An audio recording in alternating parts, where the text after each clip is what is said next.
बहू को जो मिला वो सब मेरा, बेटे का हम कुछ नहीं रखते। रीतू की शादी में उसके माता पिता ने बड़े हौसले के साथ बेटी के अरमान पूरे किए। आखिर सबसे छोटी और लाडली बिटिया थी घर की। हजारों अरमानों के साथ रीतू पहुंच गई अपने पिया यानी मनोज के घर। ससुराल पहुंचकर सबने दिल खोल के नई बहू का स्वागत किया। ससुर जी यानी मोहन जी भी बहुत प्रसन्न थे। उनके मन में भी बेटे बहू के लिए बड़ा हौसला था। खूब सारे उपहार और मुंह दिखाई में सोने और चांदी के जेवर पाकर रीतू की खुशी का ठिकाना न रहा। उसने मन ही मन सोचा कि कितनी खुशकिस्मत है वो, और इसकी सोच पर मोहर लगा दी खुद उसकी सास कमला जी ने। जब रीतू के भाई भाभी उससे शादी के 3 दिन बाद मिलने आए तो अपने खानदान की विभूति का गुणगान करते हुए खुद कमला जी रीतू के भाई से बोली, बहुत भाग्यशाली है तुम्हारी बहन। हमारे सारे रिश्तेदारों ने एक से एक सुंदर उपहार दिए हैं इसको। भाई भी सुनकर खुशी से फूला न समाया कि उसकी बहन अच्छे और संपन्न परिवार में पहुंच गई। कुछ दिन के बाद रीतू को एक पार्टी में जाना था तो उसने अपनी सासू माँ से कहा, मम्मी जी मुझे वो पेंडेंट सेट दे दीजिए जो बड़े मामा जी ने दिया था, वो मुझे बहुत प्यारा लगा था। इतना सुनते ही कमला जी भड़क उठी और बोली, ऐसा है ऋतु, मुंह दिखाई में तुमको जो कुछ भी मिला वो मेरे व्यवहार से मिला, इसलिए वो सब मेरा है और मुझे वापस भी तो करना है। उसमें से मैं तुमको कुछ नहीं दूंगी तो बेहतर होगा कि उन चीजों को तुम अपना मत समझो। रीतू आंखों में आंसू भरकर वहां से चली गई और मन में सोचने लगी कि ये बात पहले ही कह दी होती तो मन में आस ही क्यों लगाती। तब तो सबके सामने कह दिया गया कि बहुत भाग्यशाली है और सब इसी का है। रात में मनोज से रीतू ने सारी बातें कही तो मनोज ने उसको समझाते हुए कहा, तुम अपनी ख्वाहिशें मुझसे कहो, मैं पूरी करूंगा।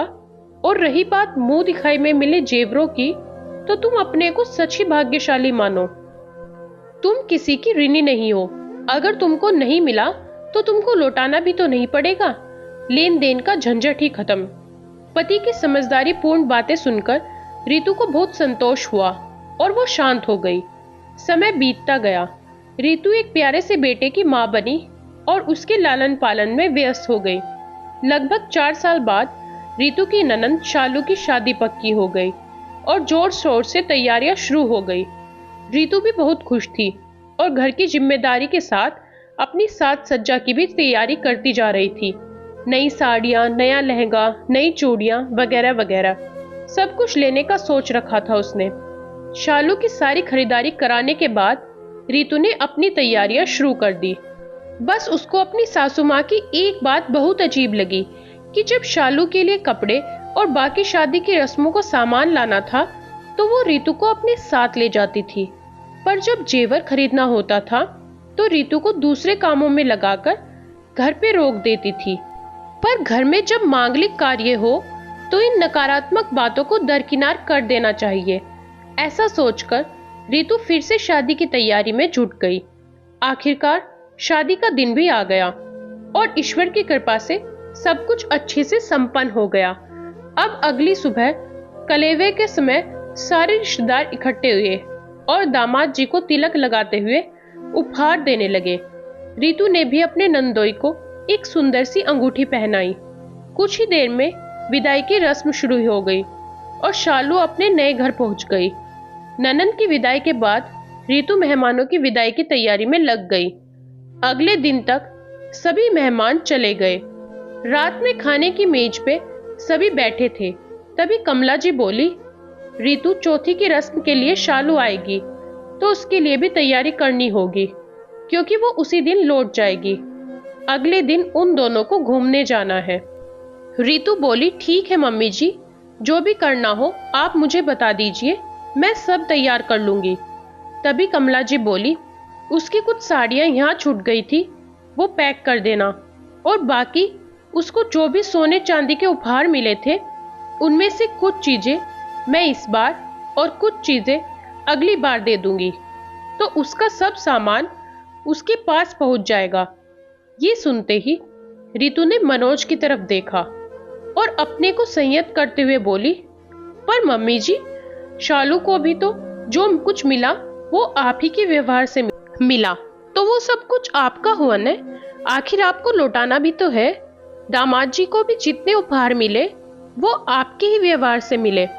जब बहू से वापस ले लिए तो कायदे से दामाद से भी मांग लेना चाहिए था। जब बेटी बेटे में फर्क नहीं तो बेटे की पत्नी और बेटे के पति में इतना फर्क क्यों? फिर तो शालू और उसके पति को यहाँ के रिश्तेदार से मिले हुए हर उपहार पर आप ही का अधिकार है। जैसे मुझे कुछ नहीं दिया उनसे भी ले लीजिए, आपका बोझ कम हो जाएगा।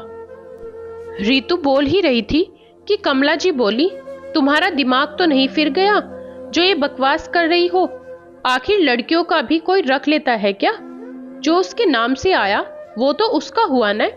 मोहन जी भी बोले, रीतू बेटा कैसी बातें कर रही हो तुम? जो चीज जिसके लिए आती है वो उसको ही मिलेगी ना। रीतू अपने ससुर से विनम्रता पूर्वक बोली, जी पापा जी, बिल्कुल सही कह रहे हैं आप। और मेरा यकीन करिए, जो बातें आज मैं कह रही हूँ वो अपने मन से नहीं कह रही, बल्कि आज से 5 साल पहले मम्मी जी ने खुद मुझसे यही बातें कही थी। मोहन जी प्रश्नवाचक निगाहों से कमला जी को देखने लगे। तभी रीतू बोली, पापा जी, मैंने मम्मी जी से मामा जी का दिया हुआ पेंडेंट सेट मांगा था तो वो मुझसे नाराज हो गई थी और मुझसे कहा था कि शादी में मिले हुए उपहारों पर तुम्हारा कोई अधिकार नहीं, वो सब मेरा है। मुझे भी यही लगा था कि अब मैं भी इस परिवार का हिस्सा हूँ, तो जो मेरे नाम से आया उस पे थोड़ा सा हक मेरा भी है। पर मम्मी जी के उस स्पष्ट जवाब ने मुझे दुखी कर दिया। तभी आज शालू के लिए मम्मी जी के बदले दृष्टिकोण को लेकर मन में सवाल उठने लगे। मुझे माफ कर दीजिए पापा जी, कहकर रीतू अपने कमरे में चली गई। और मोहन जी अपनी पत्नी से बोले, श्रीमती जी, आप ये ध्यान रखना कि आपकी बेटी भी किसी घर की बहू है। जो दूसरे की बेटी को तुम दोगी वही सब देर सबेर तुम्हारी बेटी के पास लौट कर आएगा। जो रिश्ते दिल से निभाने चाहिए, अगर वहां दिमाग चलने लग जाए तो विध्वंसी होता है। मनोज ने कोई भी प्रतिक्रिया नहीं दी क्योंकि उसके पापा कम शब्दों में बहुत कुछ कह गए। कमला जी अपने बेटे और पति के सामने बहुत लज्जित महसूस कर रही थी और शालू के लिए डर रही थी। तभी वे कुछ सोचकर अपनी जगह से उठी और बोली, कोई बात नहीं जी, जब जागो तभी सवेरा।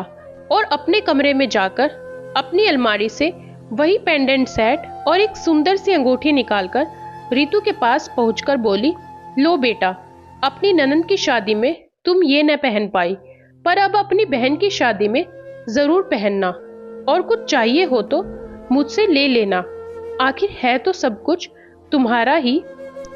रीतू अपनी सास के गले लगकर रो पड़ी और मनोज और मोहन जी सास बहू का प्यार देखकर मुस्कुरा रहे थे।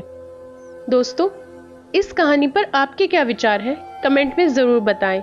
अगर कहानी पसंद आई, वीडियो को लाइक, शेयर और अगर चैनल पर नए हैं तो सब्सक्राइब करना मत भूलिएगा।